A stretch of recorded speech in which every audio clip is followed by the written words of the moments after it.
नमस्कार. मधुरम चॅनलमध्ये तुम्हा सगळ्यांचं पुन्हा एकदा स्वागत.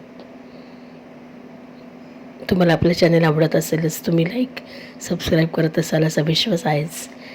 आज पुन्हा एक वेगळा विषय. सध्या पुरुषोत्तम मास चालू आहे, त्यानिमित्त सगळ्यांना शुभेच्छा.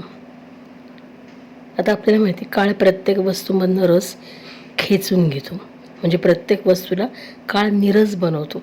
कारण प्रत्येक गोष्टीची नवलाई नाविन्य आहेच. कारण एका गोष्टीमध्ये असलेला इंटरेस्ट हा पुढच्या वेळेस आपल्याला त्यात मिळेलच असं आपल्याला सांगता येत नाही. म्हणूनच म्हणते की काळ प्रत्येक वस्तूमधनं रस खेचून घेतो आणि आज आपल्या स्मृतीमध्ये ठेवण्यासारख्या घटनेची उद्या कोणाला आठवणी राहत नाही, म्हणजे विसरून जातो आपण, असंही आहे. पण श्रीकृष्ण अशी एकच व्यक्तिरेखा आहे की तिला आजही आज 5000 वर्ष उलटून गेली तरी आपण आज स्मरणात ठेवतो, तिचं पूजन करतो आहे.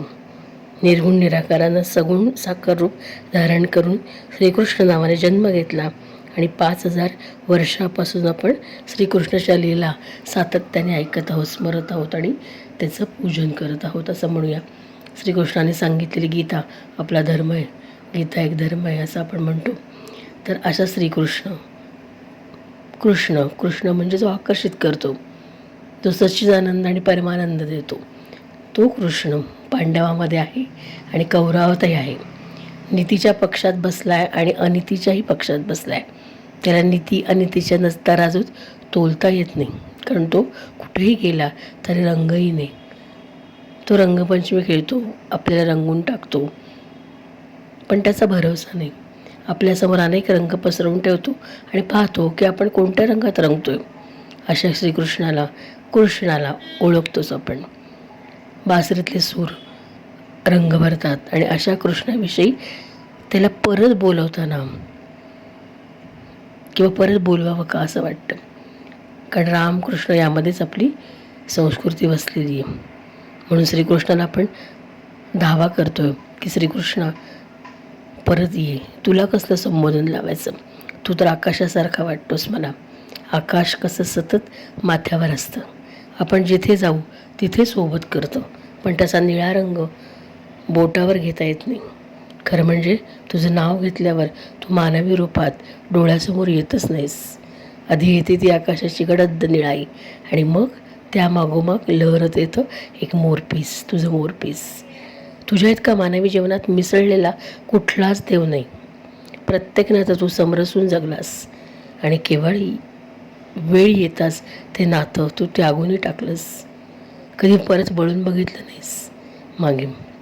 तुझ्या मागे त्या माणसांचं काय झालं असेल तुझ्याशिवाय असा विचारही तू मनात केला नाहीस आणि तू अलिप्त झालास. तुझं सगळंच अतर्क्य.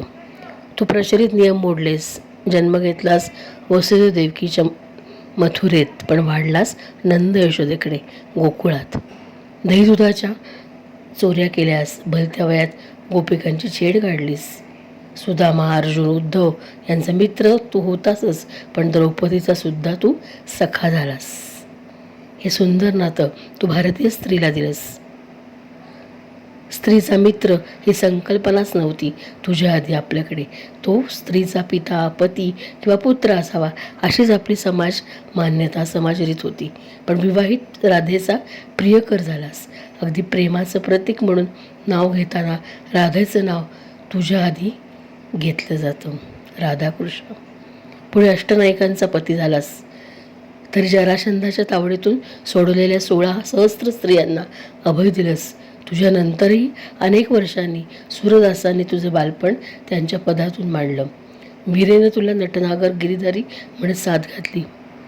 तू अनेक नाती निभावलीस, पण जीव चढवलास तो फक्त राधेवर.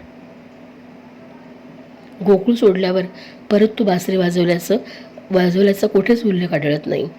गीतेमध्ये यदा यदा हि धर्मस्य म्हणत तू परत येण्याचं वचन दिलं आहेस, पण आता युद्धासाठी नको रे येऊस. आम्ही माणसं म्हणजे एक बेड झालो आहे आता.